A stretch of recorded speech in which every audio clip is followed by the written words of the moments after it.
ya interferensi itu?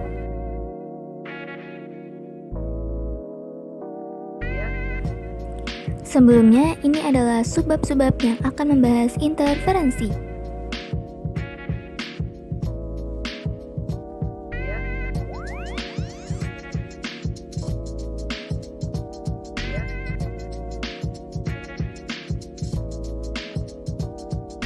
Pertama, cahaya sebagai gelombang. Berdasarkan gelombang pada prinsip Huygens, yaitu yang berbunyi, semua titik pada suatu muka gelombang merupakan titik sumber dari bulatan gelombang-gelombang kecil sekunder.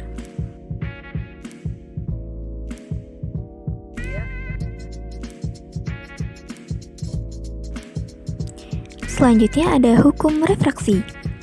Hukum refraksi merupakan turunan dari prinsip Huygens.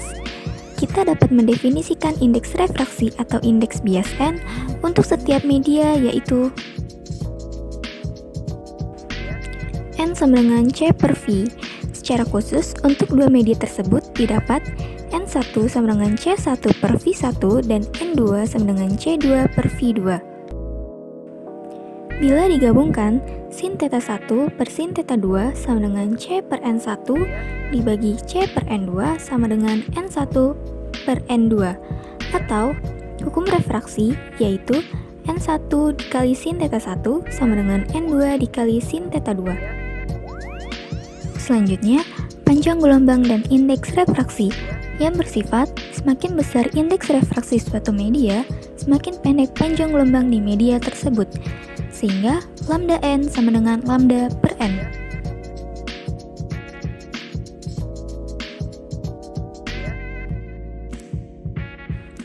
Lalu, dengan frekuensi cahaya, misalkan Fn merupakan frekuensi di sebuah media dengan indeks refraksi N, maka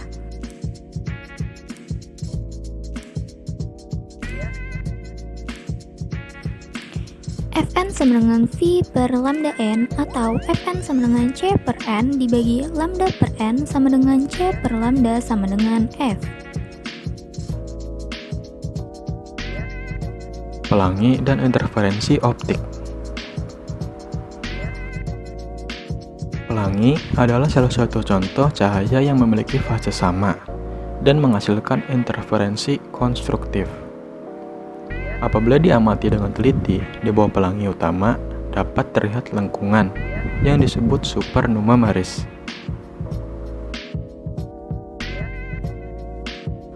Difraksi. Jika sebuah gelombang membentur sebuah pembatas yang mempunyai sebuah celah yang ukurannya mendekati panjang gelombangnya, bagian dari gelombang yang melintasi celah tersebut akan memancar keluar atau berdifraksi masuk ke sisi satunya melintasi batas tersebut.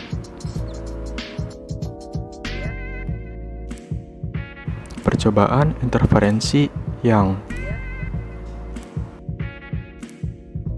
Thomas Young mencoba membuktikan bahwa cahaya adalah sebuah gelombang.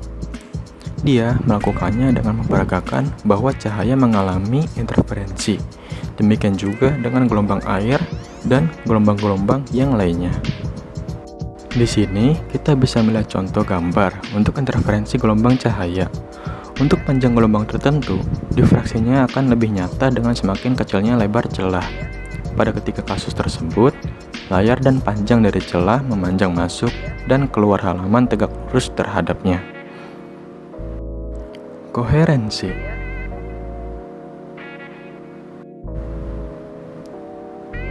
Gelombang disebut koheren apabila kedua gelombang tersebut memiliki frekuensi dan amplitudo yang sama, serta memiliki selisih fase yang tetap atau konstan. Ada dua sifat hasil interferensi gelombang, yaitu interferensi bersifat konstruktif dan destruktif. Intensitas pada interferensi celah ganda. Dalam percobaan interferensi ion, dua gelombang masing-masing dengan intensitas IO menghasilkan gelombang resultan dengan intensitas pada layar pandang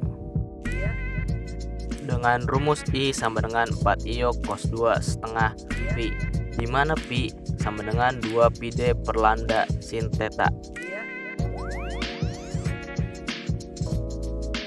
Interferensi dari film tipis.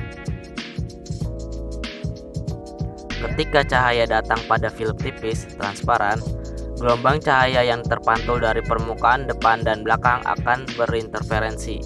Kondisi panjang gelombang untuk intensitas maksimum dan minimum dari cahaya yang terpantul dari film tipis di udara.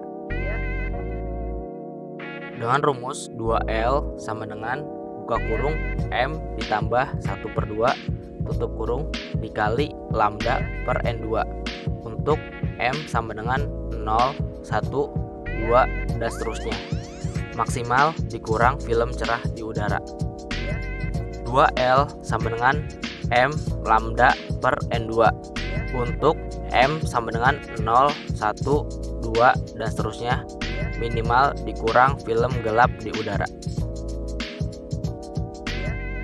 Interferometer Michelson. Sebuah gelombang cahaya dipisahkan menjadi 2 sorotan yang setelah melalui lintasan dengan panjang yang berbeda, disatukan kembali sehingga gelombang-gelombang tersebut berinterferensi dan membentuk pola rumbai. Rumus perubahan fase Nm dikurang Na sama dengan 2ln per lambda dikurang 2l per lambda sama dengan 2l per lambda n-1.